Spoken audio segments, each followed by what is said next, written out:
sens plus le bout de mes doigts. Les voitures, elles sont gelées.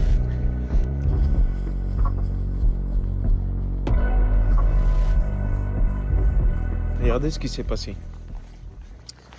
J'avais 6% de batterie et j'étais à 6 km 50 et je me suis dit purée, j'ai plus de batterie. J'espère que Strava ça va être comptabilisé. Et vas-y, je vais prendre un dernier rendu. J'arrive, je prends le téléphone, plus de batterie. Je fais putain, c'est pas possible.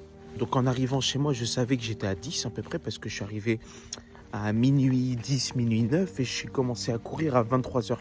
Je me suis dit, purée, c'est pas comptabilisé. Qu'est-ce que je fais, tout ça et tout. Je commence à trotter. Je me dis, au final, au fond de toi, tu sais que tu l'as fait. Tu sais que tu as fait 10 km. Ok ? J'ai rien à prouver de base. Je sais que je les ai faits. Donc comme je sais que je les ai faits, j'ai pas besoin de montrer ou dire aux gens que nanani nanana sur Strava, ça veut dire ok. Qu'est-ce qui se passe ? J'arrive, j'allume mon Strava et je vois qu'il y a écrit 6 km et demi. Et que ça s'est arrêté justement à là où j'étais. Et il y a mon état d'esprit qui m'a dit ouais, tu peux rester à la maison, tu peux au final dormir, te reposer, tu sais que tu as fait les 10. Mais non les gars, quand vous pouvez pousser un peu plus pour vous trouver dans des situations qui sont vraiment désagréables, faites-le. Là j'ai envie de dormir. J'ai envie d'aller dormir dans mon lit, me doucher, prendre du temps pour moi, mais non.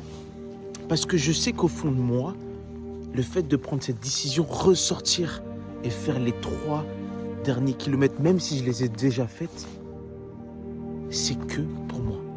Et ça me renforce mentalement à des situations désagréables qui vont arriver. Donc, je l'ai fait et je la ferme et je vais aller dormir. Fin de l'histoire.